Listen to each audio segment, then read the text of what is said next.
ስለዚህ የዛሬው ትምህርት ትንሽ ምርምር ያለበት ስለሆነ ምርምሩም ደግሞ መንፈሳዊ ምርምር ነውና አይምሮአችሁን ከፈት እንድታደርጉ በዚህ አጋጣሚ ጠይቃችኋለሁ።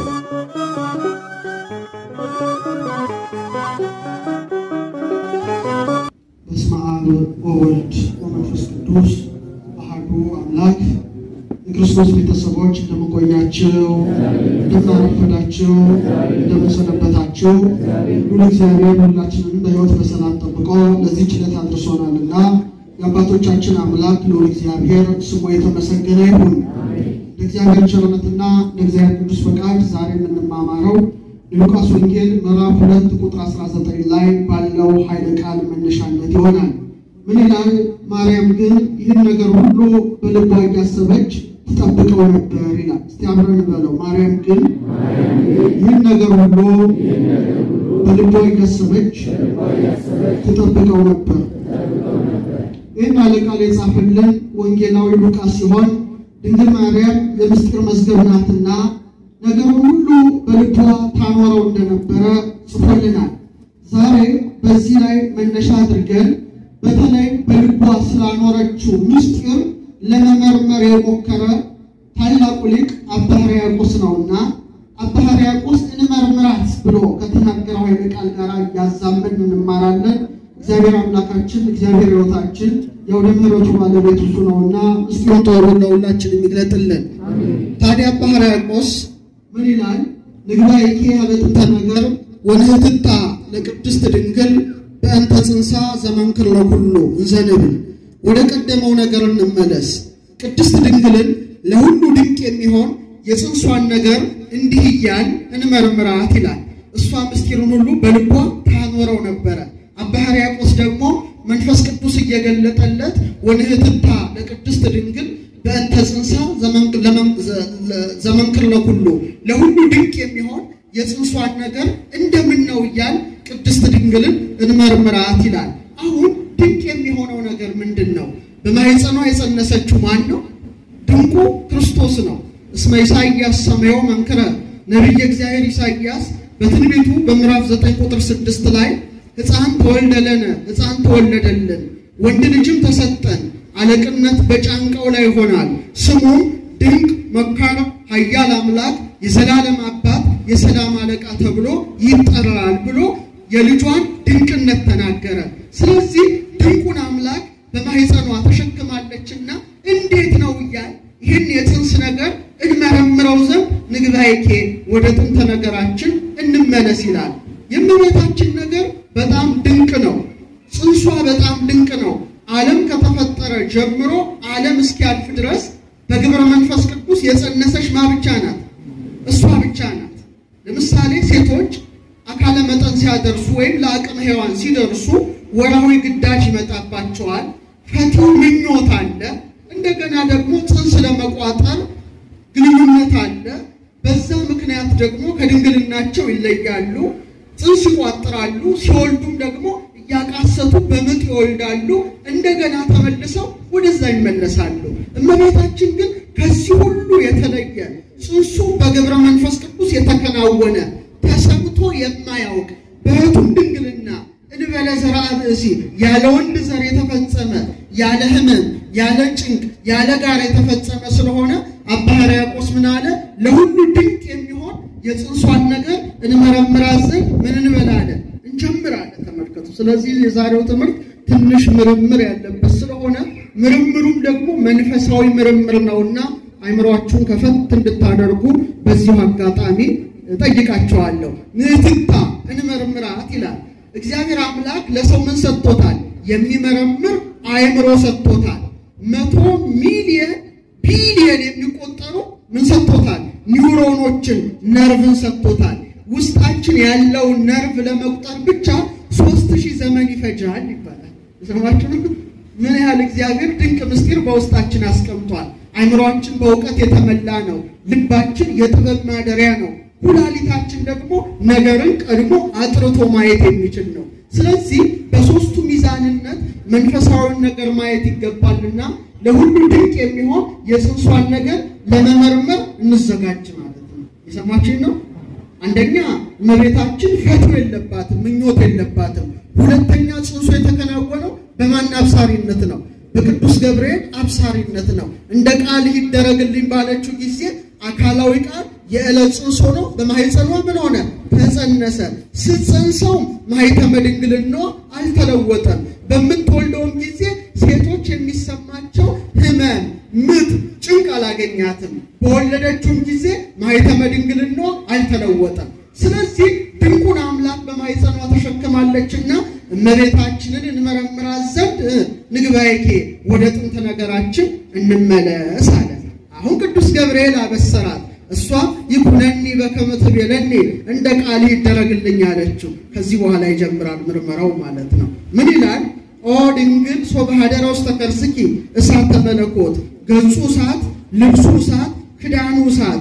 ድንግል ሆይ እሳተ መለኮት ጌታ በማኅፀንሽ ባደረ ጊዜ ፊቱ እሳት ነው፣ ልብሱ እሳት ነው፣ ቀሚሱ እሳት ነው፣ እንደምን አላቃጠለሽ ይላል። ምርመራ ጀመረ ማለት ነው። የሰማችሁ ነው። እሳተ መለኮት ጌታ በማኅፀንሽ ባደረ ጊዜ አብዛኞቻችሁ አሁን እዛ ጋር ጧፍ ይዛችኋል። እህቶቻችን ይታየኛል። ጧፍ በጣም ትንሽ እሳት ናት አይደል እንዴ? ግን ትንሿ እሳት ውስጥ ጣታችንን ብንጨምር ምን እንሆናለን?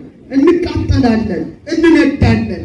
ድንግል ማርያም ግን በማኅፀኗ የተሸከመችው እሳት እሳታውያን የሆኑ መላእክት የማይቀርቡትን እሳትን የተሸከመችው። በመጽሐፍ ቅዱስ ላይ ምን ይላል? ዘዳግም 4:24 አምላክ እግዚአብሔር የሚበላ እሳት ነው ይላል። ምን አይነት እሳት ነው? እሳት ነው ይላል። ይህን እሳትነቱ መላእክት እንኳን መቅረብ ተስኗቸዋል።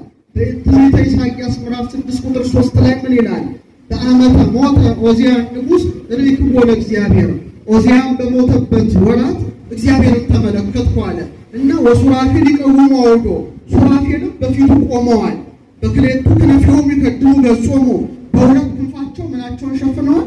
ፊታቸውን። ወበክሌቱ ክነፊሆሙ ይከድኑ እግሮሙ፣ በሁለት ክንፋቸው እግራቸውን ሸፍነዋል። ሁለት ክንፋቸውን ወዲያና ወዲህ ዘርግተው ቅዱስ ቅዱስ ቅዱስ እያሉ ያመሰግኑታል። ለምን ፊታቸውን ሸፈኑ?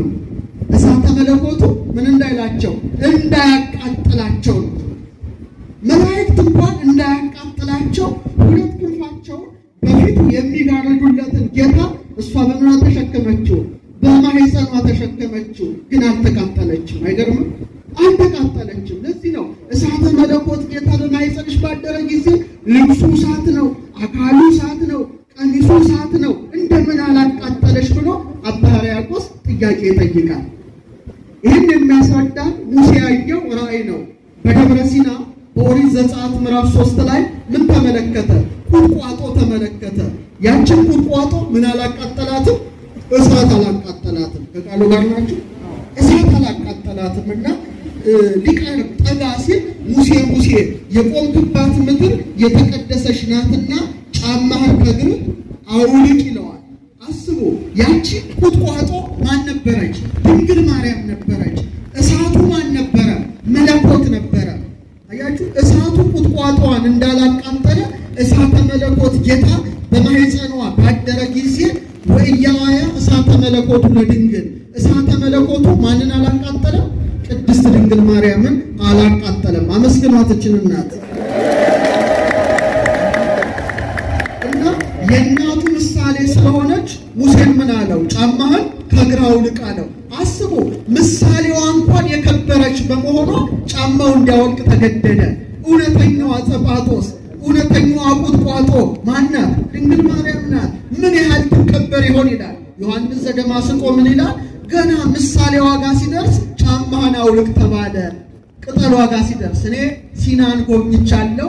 ሙሴ የተመለከታትን ቁጥቋጦ በዓይኔ አይቻለሁ። ደብረ ሲና በሄድኩ ጊዜ የሰማችሁ ነው።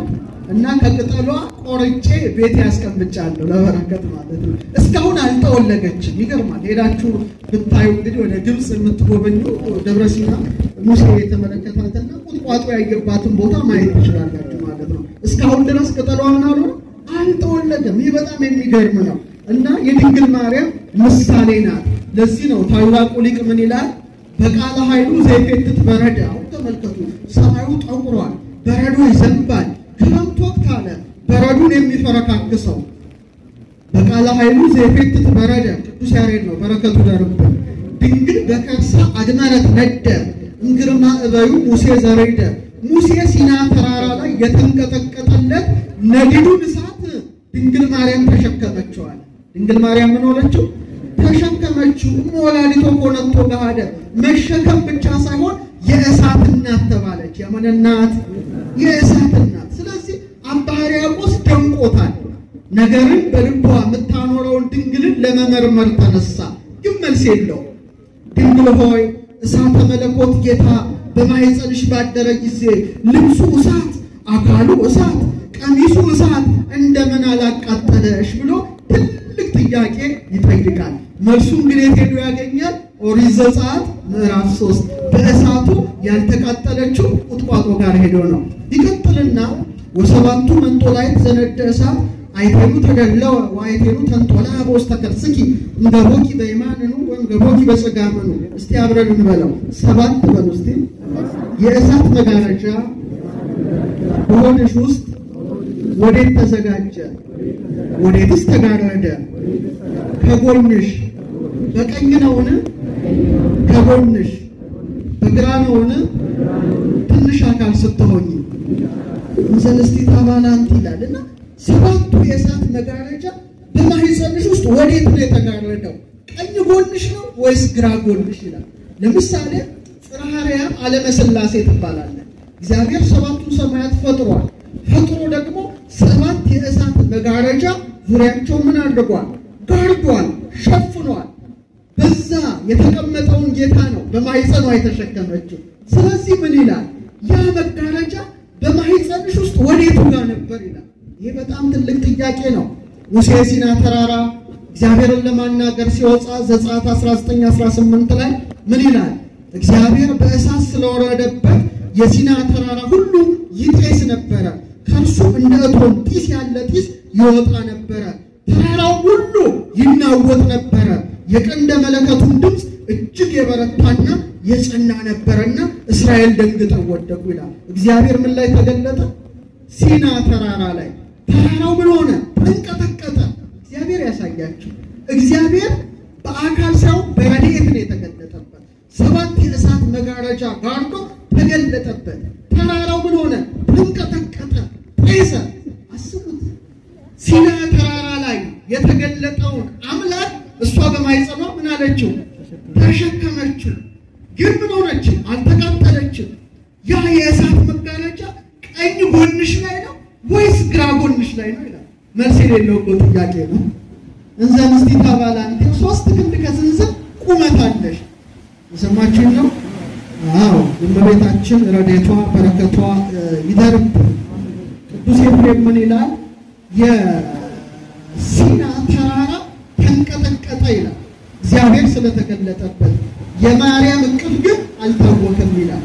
የማርያም ማኅፀን ግን አልተንቀጠቀጠም ይላል። እቺ ንግሥት ናት ዛሬ የምናከብራት። አመስግኗት በሆነ መንበር ኪሩባዊ ዘያንጸባርቅ። እንደው ከዛ በፊት ግን አሁን ምን እየዘነበ ነው? ምን እየዘነበ ነው? ጥሩ። ወደዛ ከመሄዴ በፊት ስለ ዝናብ ትንሽ ነገር ልንገራችሁ። ዝናብን ስታዩ አትከፉ። ታላቁ ሊቅ ኤፍሬም ምን ይላል? አንቲ ዘበአማን ደመና እንተ አስተርአኪ ለነ ማየ ዝናብ። ንጹሕ የዝናብን ውሃ ይዘሽ የታየሽ እውነተኛ ደመና አንቺ ነሽ ይላል። ምን አይነት ደመና? እውነተኛ። እቺ እውነተኛ ደመና ናት። የአሁኗ ደመና በውስጧ ምን ይዛለች? የደረቀውን የሚያረጥብ፣ ጥምን የሚቆርጥ፣ አዝርዕትን፣ አትክልትን፣ እጽዋትን የሚያለመልመውን ውሃ ተሸክማ ምን ይሆናል? ይዘንባል። አንቺም እንደዛው ነሽ አለ። ምክንያቱም በማኅፀኗ ማንን ይዛለች? የሕይወት ውሃ። እሱ ማን ነው? ስለዚህ ንዑ እንከ ከመ ናልዕላ ለዛቲ ደመና ብርሃን እንተ ጾረቶ ለማየ ዝናብ ንጹሕ። ንጹሕ የዝናብ ውሃ ኢየሱስ ክርስቶስን በማኅፀኗ የተሸከመች የብርሃን ደመና እመቤታችንን እናከብራት ዘንድ ነው ይላል። ተመልከቱ። ስለዚህ አትበሳጩ ለማለት ነው። ደመናዋ ውስጥ እናገኛታለን። አናገኛት? ዝናብ ውስጥ እሱን እናገኘዋለን። ዝናብ እንዴት እንደሚዘንብ ደግሞ አሁንም ልንገራችሁ። ታላቁ ሊቅ አባ ጊዮርጊስ ዘጋስጫ ስለ ዝናብ ይናገራል። ግን ከዛ በፊት ዝናብ ከሰማይ ነው የሚመጣው ከምድር?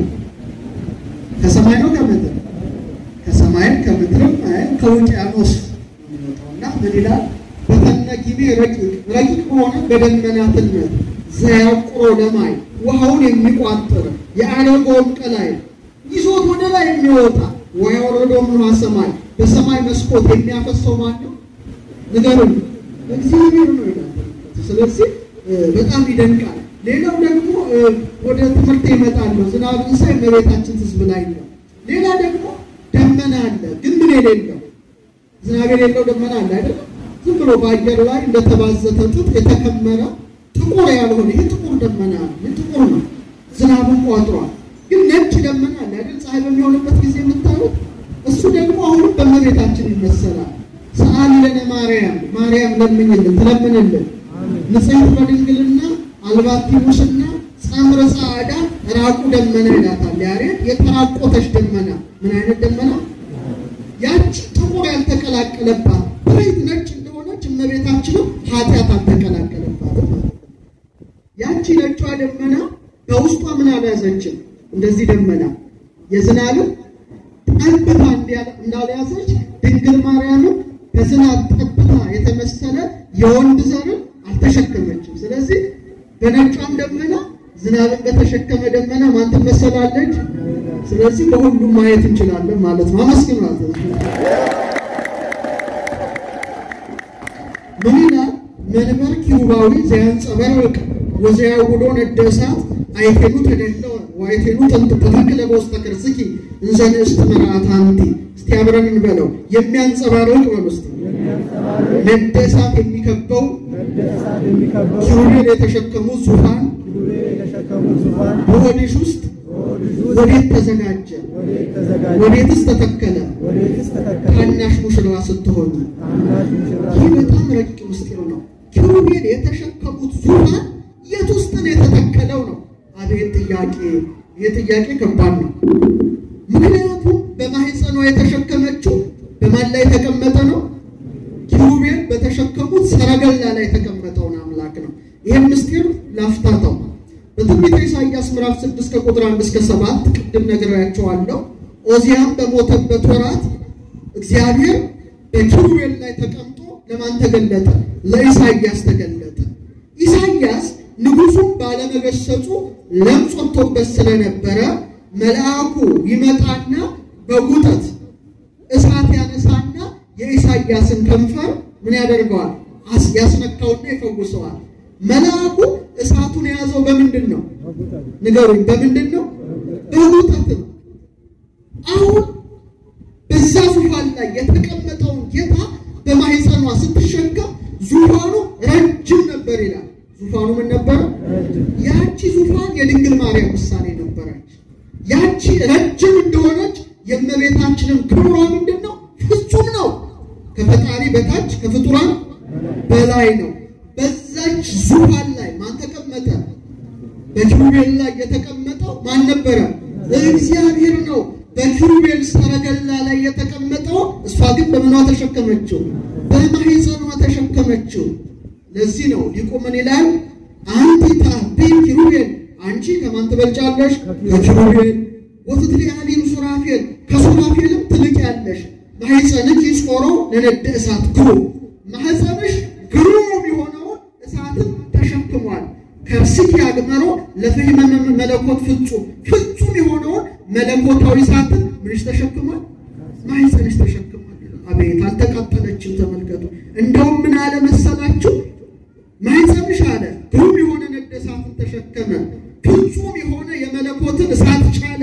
ርዝመቱ ስፋቱ ማይመጠነው በመጠነ ሕፃን በማህፀንሽ ታቀፍሹ ካለ በኋላ አእዳውኪ ገሰሳሁ ለዘይትገሰስ መብረቀ ስብሐቲሁ። እስቲ አብረን እንበለው።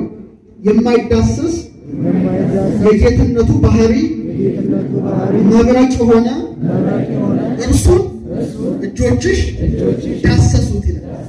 ካለ በኋላ አጻብዕኪ ተመሰላ በጉጠተ እሳት በዘቦቱ ተመታው ነቢይ ፍህመ ቁርባን። ጣቶችሽ አለ ነቢዩ ከእሳት መሰዊያ የፍም ቁርባንን በእርሱ የተቀበለበት የምታቃጥል የእሳት ጉጠትን መሰሉ ይላል። አሁን መልአኩ መጥቶ ለኢሳይያስ እሳቱን በምንድን ነው ያቀበለው? በጉጠት ነው ያቀበለው። እመቤታችን ደግሞ በእጇ የዳሰሰችው እሳት ማን ነው? መዳሰስ የማይችለው ከስጋዋ ስጋ ከነፍሷ ነፍስ ነስቶ ተዳሷልና ጣቶቿ ዳሰሰው። ክብር ለጣቷ ይሁንና አሁንም የሚያንጸባርቅ ነደ እሳት የሚከበው ኪሩቤል የተሸከመው ዙፋን በሆድሽ ውስጥ ወዴት ተዘጋጀ? ጥያቄ ነው። እንመረምራታለን። በትንቢተ ሕዝቅኤል ምዕራፍ 1 ከቁጥር 4 እስከ 28 ኮቦር በምትባል ወንዝ ላይ ሕዝቅኤል ተቀምጦ ሳለ ተመስጦ መጣበት። ቀና ብሎ ሲመለከት ኪሩቤልና ሱራፌል የማንን ዙፋን ተሸክመዋል? ኪሩቤልና ሱራፌልን ታውቃላችሁ አይደል? የሰው መልክ የአንበሳ መልክ ያለው መልአክ፣ የንስር መልክና የላም ፊት ያለው መልአክ የማንን ዙፋን ይሸከማሉ? ስንት መላእክት ናቸው? ስንት መላእክት ናቸው? 16 መላእክት ናቸው። 12ቱ ከውስጥ ናቸው፣ 4ቱ ከውጭ ነው የሚታዩት። የሰማችሁ ነው? በጣም አስተውሉ። 16 መላእክት ነው የእግዚአብሔር ዙፋን የሚሸከሙት። 40 እንስሳ የምንላቸው 4ቱ ከአፋ ስለሚታዩ እንጂ ሕዝቅኤል እንደተናገረው 16 ናቸው። አሁን በዛ ዙፋን ላይ ማተቀመጠ እግዚአብሔር ተቀመጠ። ያ በኮቦር ወንዝ ሕዝቅኤል የተመለከተው እግዚአብሔር በኋለኛው ዘመን በማን ተቀመጠ? ንገሩኝ እንጂ በድንግል ማርያም ማኅፀን። አሁን ኪሩቤል ዙፋኑን መንካት አቅቷቸው በመንኮራኮር በሰረገላ ወይም በምሰሶ ዙፋኑን ደግፈውት ነው የታየው። እስቲ አስተውሉ። ዙፋኑን መንካት አቅቷቸው በእሳት ምሰሶ ደግፈዋል። ድንግል ማርያም ግን ያንን አምላክ በማኅፀኗ በመሸከም በጀርባዋ በማዘን በክንዷ በመታቀፍ በልጣቸዋለች። ክብር ይግባት። አባ ጊዮርጊስ ዘጋስጫ ምን ይላል? አንቲ ታቢን ኪሩቤል፣ አንቺ ከኪሩቤል ትበልጫለሽ። ወተፈደፈዲም ሱራፌል፣ ከሱራፌልም ትልቂያለሽ አለ። ለምን ጠይቀዋለሁ አባ ጊዮርጊስን። መልስ ስጥ ይባላል። ምን ይላል? እስመ ሱራፌል ወኪሩቤል በሰረገላ እሳት ይጸውርዎ ልጅሽን አለ። ኪሩቤልና ሱራፌል በእሳት ሰረገላ ይሸከሙታል። በረከቱ አይደርብን። ወበምጽናቲሁ ዘእሳት ይጼኑ መንበሮ፣ ዙፋኑንም በእሳት ምሰሶ ይደግፋሉና። አንቲ ሰጦርኪዮ በከርስኪ፣ አንቺ ድንግል ማርያም ንግሥተ ሰማያት ወምድር ግን በማኅፀንሽ ምናልሽው ተሸከምሽው። ወአቀፍኪዮ በምብራክኪ፣ በጉልበቶችሽም ታቀፍሽው። ወአዘልኪዮ በዘባንኪ፣ በጀርባሽም አዘልሽው ካለ በኋላ ህየንተ ሰረገላ እሳት አብራክኪ ኮና፣ በእሳቱ ሰረገላ ፋንታ ጉልበቶችሽ ሆኑ። ምኖችሽ እንደዛ በሰረገላቸው ተሸከሙት። እሷ በምኗ ታቀፈችው? በጉልበቷ። ህየንተ ምጽናቲሁ ዘእሳት አእዳዊኪ ኮና፣ በእሳቱ ምሰሶ ፈንታ እጆችሽ ተተኩ። ምኖችሽ ቅድም ምን ብያቸዋለሁ? ዙፋኑን በምን ደገፉ? በእሳት ምሰሶ ዙፋኑን ነው። እሷ ግን በዙፋኑ ላይ የተቀመጠው ዓለምን የሚደግፈውን ጌታ በቤተልሔም ወልዳ ሕፃናትን አለ ያወርዳቸዋል ብለው ወላጆች እንደዚህ እንደሚደግፏቸው በክንዶቿ በእጆቿ ደገፈችው። ክብር ለእጇ፣ ክብር ለጉልበቷ፣ ክብር ለማኅፀኗ። ለዚህ ነውና ኤፍሬም ምን ይላል? ኪሩቤል አለ በነጎድጓዳማ ድምፅ በፍርሃት ለእርሱ ምስጋናን ያቀርባሉ። የተባረክሽ አንቺ ግን እርሱን አቀፍሽው፣ እናቱ እንደመሆንሽም በፍቅር ዳበሽው፣ እንደ ሰረገላዎቹ ለእርሱ አጎነበሽ። እስቲ አብረን እንበለው። የኪሩቤል ሰረገላ በለው። ለአንተ ለአምላካችን የሚበቃ አይደለም፣ ነገር ግን የእመቤታችን ንጹሕ ደረቷ በቃ። ምስጋና ይዋጥላችሁ። ለዚህ ነውና ኤፍሬም ምን ይላል? ኪሩቤል አለ በነጎድጓዳማ ድምፅ በፍርሃት ለእርሱ ምስጋናን ያቀርባሉ። የተባረክሽ አንቺ ግን እርሱን አቀፍሽው፣ እናቱ እንደመሆንሽም በፍቅር ዳበሽው፣ እንደ ሰረገላዎቹ ለእርሱ አጎነበሽ። እስቲ አብረን እንበለው። የኪሩቤል ሰረገላ በለው። ለአንተ ለአምላካችን የሚበቃ አይደለም፣ ነገር ግን የእመቤታችን ንጹሕ ደረቷ ምስጋና ይሁን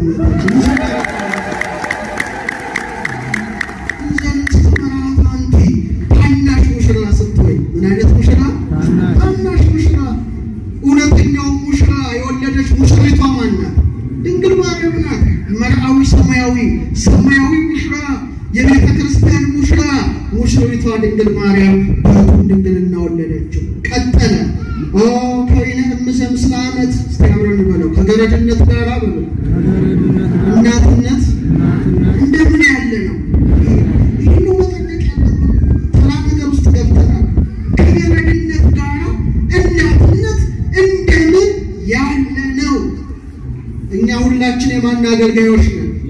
ማን ነው የማን ለኢየሱስ ክርስቶስ ባሪያ ጳውሎስ ይላል። ባሪያዎቹ ነን፣ ልጆቹ ነን። እሷም የማን አገልጋይ ናት? በቤተ መቅደስ ሐርና ወርቅ እያስማማች ትፈትል ነበረ። ኋላ መልአኩ ሲያበስራት የቤትና እመቤት ምን አለችው? እንደ ቃል እኔ ለእግዚአብሔር ምን ሆነ ባሪያው አገልጋዩ ነኝ አለች። ኤልሳቤጥ ጋራም ከሄደች በኋላ እስማኤል ማማላ አመቱ የገረዲቱ ያገልጋዩን ትሕትና መልካምና አለች። እመቤታችን ዓለምን የሚገዛ ዓለም ለሚገዛለት ለእግዚአብሔር ምን ናት? አገልጋዩ ናት። እኛም አገልጋዮቹ ነን። ግን እሷ አገልጋይ ብቻ ሆና ቀረች። ምን ሆነችው? እናቱ። አቤት ይሄ ማለት ያሰኛል። እናቱ እንሳማቱ ሞረሻያ ይላል ያሬድ። አገልጋዩ ስትሆን እናቱን ያደረጋትና እስቲ ማን ነው እግዚአብሔርን የወለደ? ድንግል ወለደቶ ለፈጣሪያ ኤፍሬም ድንግል አለ ፈጣሪዋን ወለደችው። ድንግል ምኗን ወለደችው? ወለሉ ፈጠረ ወላዲቶ እሱም እናቱን ፈጠረ አለ። የሚገርም ምስጢር እኮ ነው። እሷም ፈጣሪዋን ወለደችው እናቱ ተባለ። እሱ ደግሞ እናቱ ምንድን ነው ይሁን በቃ ይሄ ነው ምስጢር። እንመርምር ያለው እሷ በልቦ ያዘችው ይሄንን እኮ ነው።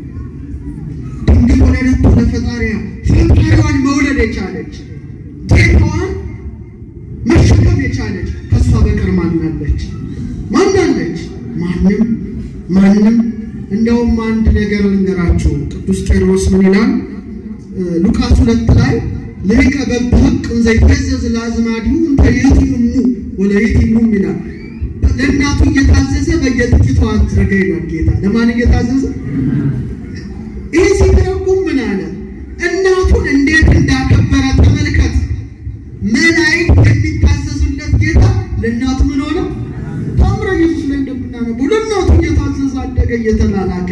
ፍጥረታት የሚታዘዙለት፣ መላእክት የሚታዘዙለት፣ ሁሉም የሚታዘዝለት ጌታ ለእናቱ እየታዘዘ አደገ። አቤት እግዚአብሔር እናት የሚሰድቡ ሰዎች በመጨረሻው ዘመን የሚጣሉበት የእሳት ባህር እንዴት አስደንጋጭ! የእግዚአብሔርንና ፍጥረታት የሚታዘዙትን ጌታ አለ። ጌታ ለእናቱ ታዘዘ። እሷም ታያውና ይላል ጌታዬ ልጄ ትለዋለች። እንዴት ደስ ይላል! ይሄ ቃል ጌታዬ እና ምኔ አምላኳ ስለሆነ አለ ጌታዬ ትለው ነበረ። ልጇ ስለሆነ ደግሞ ምን ትለዋለች? እግዚአብሔርን ልጄ ብሎ ለመጥራት የተመረጠ ንግስታችን ድንግል ናት። ክብር ይግባትና እግዚአብሔር ወልድም ይላል እናቴ ብሎ ይጠራ ነበረ። እግዚአብሔር እናቴ ብሎ የጠራ እሷን ብቻ ነው። ምን ይኮናል? እግዚአብሔር እናቴ ብሎ እየጠራ ለእናቱ ሲላላክ ተመልከት ይላል። በምናብ ይሄን ነው መመርመር። ይቀጥላል። ጽበተ ከርዘም ስለርህም ከስፋት ጋራ በሉስቲ አይሰማም። ከስፋት ጋራ የሆድ መጥመም እንደምን ያለ ነው። አቤት ጥያቄ እንዴት ደስ ይላል። ከስፋት ጋራ ስፋቱ ምንድን ነው? ጥበቱስ ምንድን ነው? ስፋት ሰማይና ምድር የማይችለውን አምላክ በማህፀን መሸከም እግዚአብሔር የት ነው ያለው? ሲነገሩ ያለው ነገር አባታችን ሆይ በሰማያት የምትኖር እንዲህ ሲባል ምድርን ለቆ ዛለ ማለት ነው። ከፍታውን መናገር እንጂ ከፀሐያም በላይ ርዝመቱ፣ ከዮርዳኖስ በታች ጥልቀቱ፣ ከአድማስ እስከ ናጌብ ስፋቱ፣ ከምስራቅ እሱን የሚወስን አለ?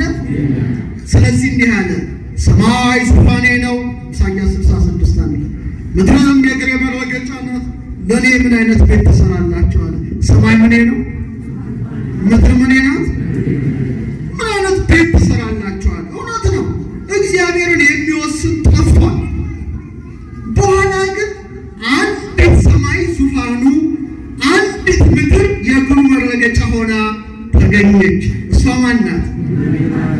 እሷ ማን ናት? ደስ ስትል ሰማይ ዙፋኔ ነው አለ። ማኅፀኗን እንደ ዙፋን አድርጎ 9 ወር ከ5 ቀን አልተቀመጠም? ንገረኝ እንጂ። ምድር የእግሬ መረገጫ ናት አለ። 9 ወር ከ5 ቀን እግሩ በማኅፀኗ ውስጥ አልረገጣትም? ዳግሚት ሰማይ፣ ዳግሚት ምድር እሷ ማን ናት? ድንግል ናት። ከስፋት ጋር ያለ የማኅፀን መጥበብ እንደምን ያለ ነው ይላል።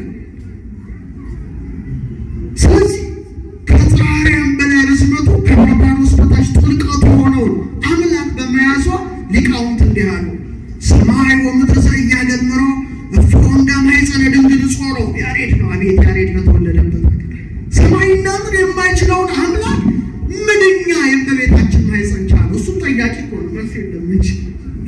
አይገርማችሁ? እስታስቡ፣ በማኅፀኗ ተኝቶ ነፋሳትን ያነፍሳል። በማኅፀኗ ተኝቶ ብርሃናትን ያመላልሳል። በማኅፀኗ ተኝቶ ውቅያኖሶችን ያፈሳል። ቅዱስ ቅዱስ ቅዱስ እያሉ ሲያመሰግኑ እመቤታችን ይላሉ ሊቃውንት አንገቷን ዝቅ አድርጋ ከማኅፀኗ የሚፈሰውን የሚፈልቀውን የመላእክትን ምስጋና ታደምጥ ነበረ። የእግዚአብሔር አገር አመስግኗት። የእግዚአብሔር ሀገር ያንቺ ነገር ልዩ ነው አለ። የማን ሀገር? የማን ሀገር?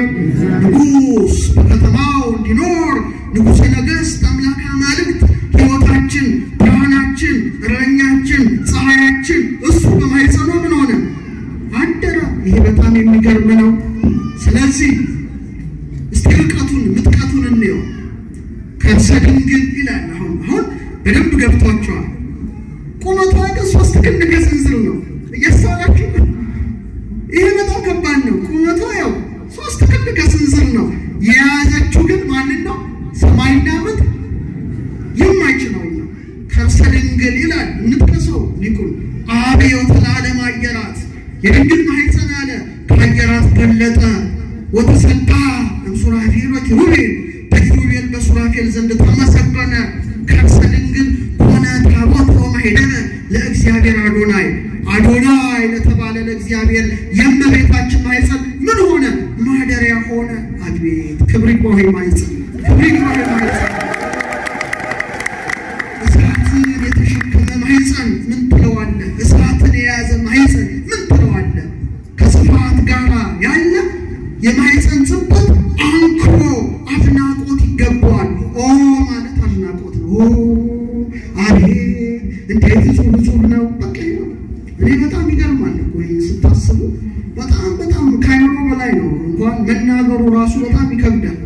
እንዴ ምን ይላሉ ሊቃውንት? እንደው ከፍ አድርገን እንየው። ጌታ በጸነሰች ጊዜ ወተወለደ ረገጻ ለድንግል በእንተ ሀሎ አምላክ ውስጥ ተከርሳ አምላክ በማኅፀኗ ስላለ የፊቷ መልክ ሁሉ ተለውጦ ነበር። በዓመት አይመለምል ከመጽጌ ገነት እንደ ገነት አበባ የምትለመልምበት ጊዜ ነበር። የሰማችሁ ነው? እንደምን አበባ? እንደ ገነት አበባ፣ እንደ ሮማን አበባ ቀይ ትሆን ነበር። ወቡ ዓመት ጸደል ከመጽጌ ረዳ እንደ ጽጌ ረዳ ብሬት ሆና ትታይ ነበረ። እንደ ሮማን ቀይ ትሆን ነበረ። ቤት ሊቁ ነው የሚለው። ለምን? በማኅፀኗ ያለው ማን ነው? ብዙ ትንቢት የተነገረለት፣ ብዙ ህብረ አምሳል የተመሰለለት አምላክ ነው። ዮሴፍ አላወቃትም። አንዱ መልኳን ጨምሮ አላወቀ። ሙሴ ሲና ተራራ ላይ ደርሶ ሲመለስ እስራኤል ሙሴን ማየት አቃታቸው። ለምን? ትንሽም ብርሃን እዚች ላይ ስሎበታል። እዚሽ ጋር እግዚአብሔርን ስላየ እኮ ነው ፊቱ የበራው። እመቤታችን እኮ እግዚአብሔርን ነው በማኅፀኗ የተሸከመችው። በቃ የነበረ ፊቷ እንደ ገነት አበባ ተለመልም ነበረ። ደስ አይል?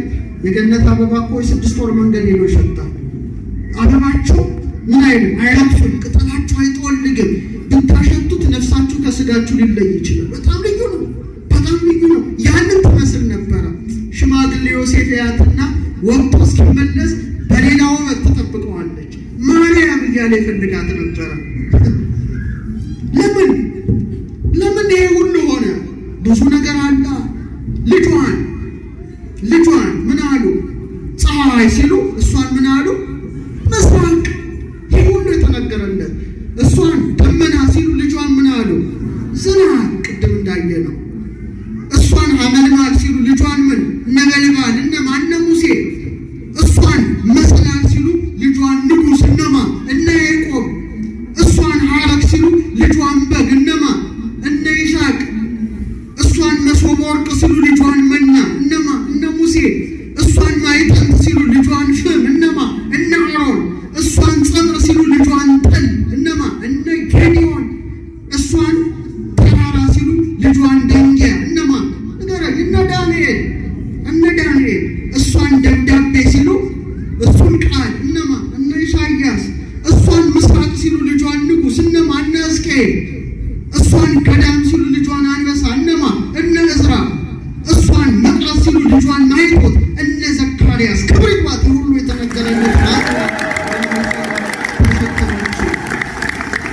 ይቀጥልና በመጨረሻ ጽንስ እንበለ ሩካቤ ከመንህብ ስም ቃል ንባብ እንደ ንብ ያለ ሩካቤ ከቃል ድምፅ የተገኘ ጽንስ ይላል። እስቲ አብረን እንበለው። እንደ ንብ ያለ ሩካቤ ከቃል ድምፅ የተገኘ ጽንስ። ይሄ በሳይንሱ አሁን የተደረሰበት ፓርቴጂኖሲስ የሚባል ነው። በጣም የሚገርማቸው አሁን ሳይንሱ ዓለም የደረሰበት ንብ ሲጮህ ጽንስ ይፈጠራል፣ ምንም አይነት ተራክቦ ሳይኖረው።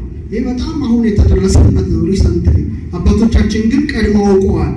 ወልደ እግዚአብሔር በመጣ ጊዜ ለካሳ እንበለ ዘር ያለ ዘር እንደ ንብና እንደ አሳ በገና ሲደረደር ሰምታችሁ ብዙ ዶልፊኖች ተገኝተዋል። ወንድ ሳይኖር ዝም ብለው እንትን ውስጥ አስገብተዋቸው ጽንስ ተገኝተዋል። ይሄ በጣም ፓርቴጂኖሲስ በጣም የሚገርም ሳይንስ ነው። ለምሳሌ ጥሩ ባይሆንም እንዳሳ ምንድነው? እንዳሳ በጥላ እንደ ንብ በድምጥ እኔ አንቺን አርግዤ ተይዣለሁ ምጣል ያፈቀረ ሰው መሰለኝ።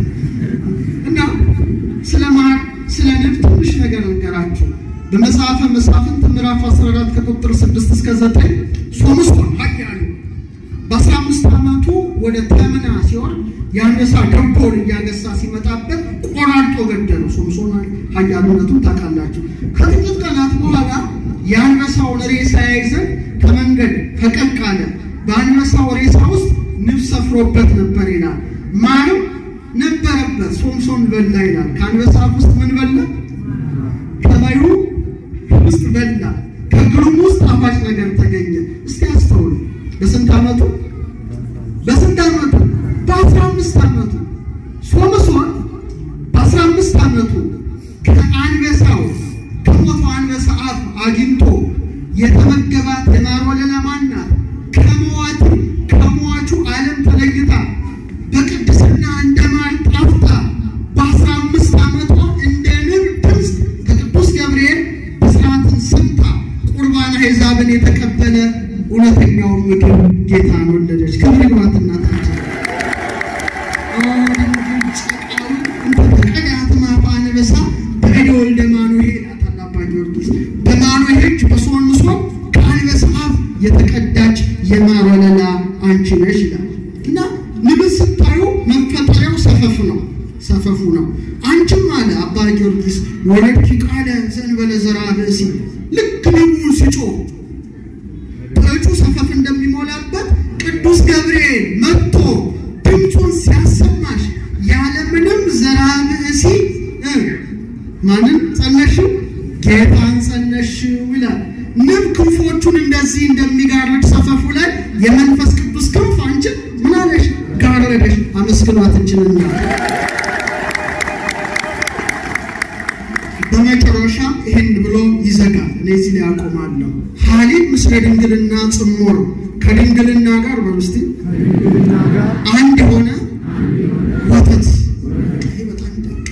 በጣም ደንቅ አሁን ደናግል አላችሁ ወተት የለም ጡታችሁ ውስጥ። ማዕዝባት ግን ያገቡ ሴቶች ሲወልዱ እግዚአብሔር ልጆቻቸውን በሚያሳድጉበት ገንዘብ ከጡታቸው ምን ያፈስላቸዋል? ወተትን ይሰጣቸዋል። ድንግል ማርያም በቤተልሔም በሕቱም ድንግልና ጌታን ወልዳ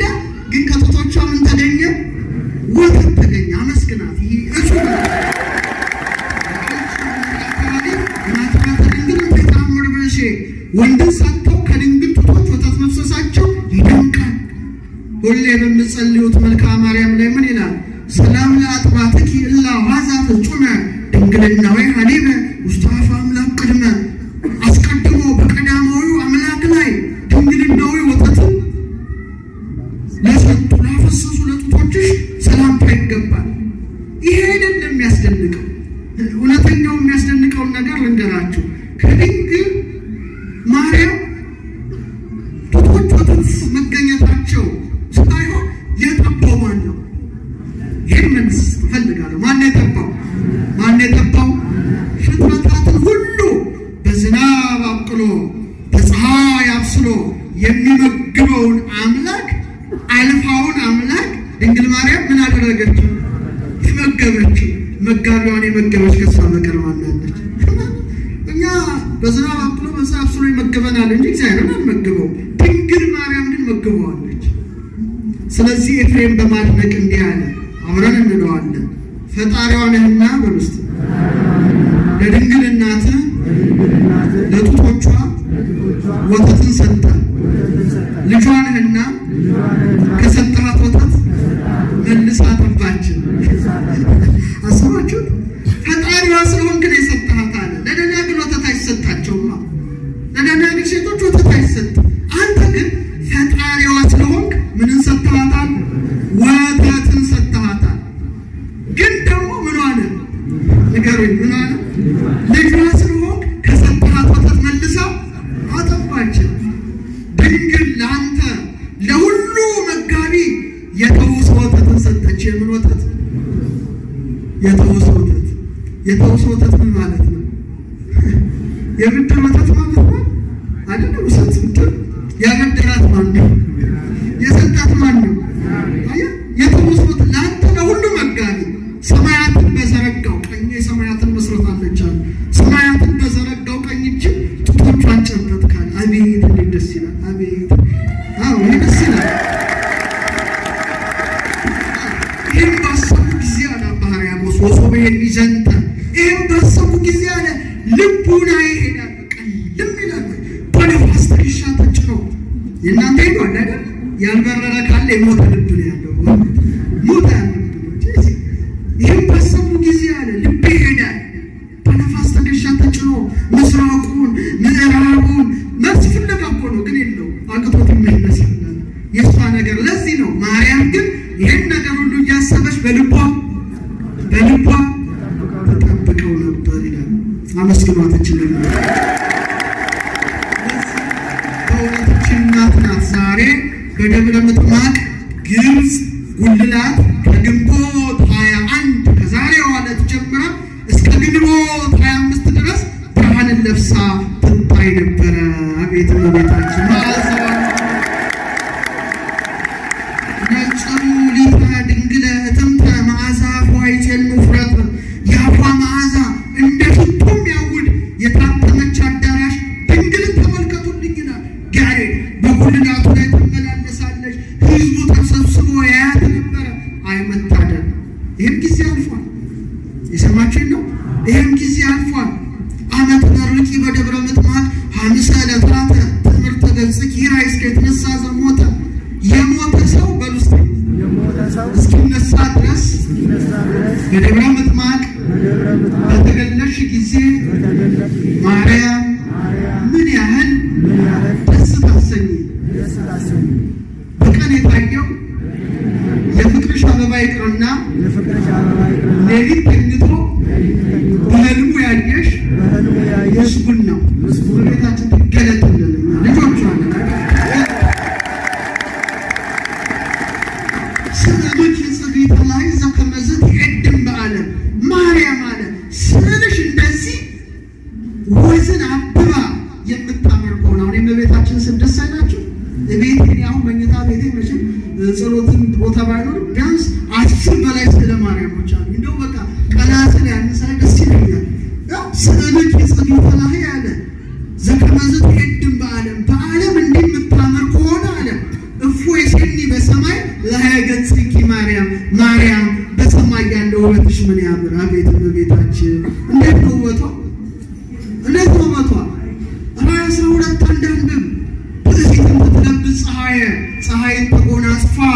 ወወርታ ታገሪያ ጨረቃን ከእግሮቿ በታች ተጫምታ ወዲ በርሳኒያስ አክሊል ዘአስርቱ ክልኤቱ ከዋክብት በራሶቿም ላይ እንደ ዕንቁ ፈርጣሉ 12 ከዋክብትን ደፍታ እመቤታችን ላይ ዮሐንስ ታየችው። ክብርት እናታችን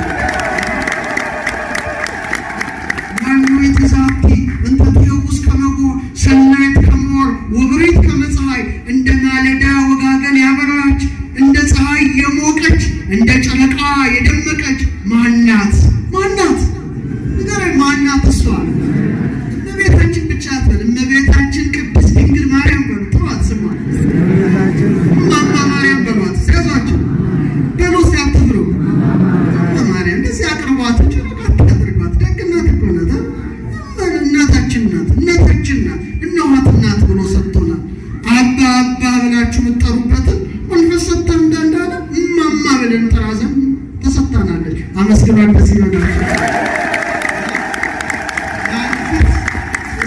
እመቤታችን በጉልላቱ ላይ ስትገለጥ ምን አይነት ውበት ነበራት? እኔ በጣም አስባችሁ ታውቃላችሁ? ከራስ ፀጉሯ እስከ እግር ጥፍሯ ምንድን ናት? እንከን የለሽ ናት። ኩለንታዋ በሉ እስቲ ወርቅ። ዘካርያስ ቃል አጠራም ነው። ወሪቡ ተቆነ ማይቶን ብርሃንን የተሸከመች መቅደስ ተመለከትኩ አለ። ብርሃኑ ማን ነው? ኢየሱስ ነው። መቅደሷ ማን ናት? እሷ ናት። ዘካርያስ 4 ላይ ሁለንታዋ ወርቅ። ሁለመኗ ምንድነው? ወርቅ ነው። አምላክን ያየ አይኗ ምንድነው? ወርቅ ነው በሉ እስቲ። የቅዱስ ገብርኤልን ብስራት የሰማ ጆሮዋ አረበሉ።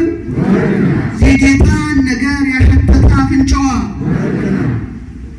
ጌታን የሳመ ከንፈሯ፣ አምላክን የዳሰሰ እጇ፣ እሱን ያዘለ ጀርባዋ፣ እሱን የታቀፉ ክንዶቿ፣ እሱን ያጠቡ ጡቶቿ፣ እሳቱን የተሸከመ ማህፀኗ፣ ሁለመናዋ ወርቅ ነው። በረከቷ ከሁላችን ጋር ይሁን። በደብረ ምጥማቅ ጉልላት የተገለጠች ቅድስት ድንግል ማርያም በዛም የባረከሽ እመቤታችን በልቡናችን ሁሌ አብርታ ሕይወታችን በረድኤት የታጠረ እንዲሆን የአምላካችን የንጉሳችን የሕይወታችን የብርሃናችን የኢየሱስ ክርስቶስ ፈቃዱ ይሁንልን።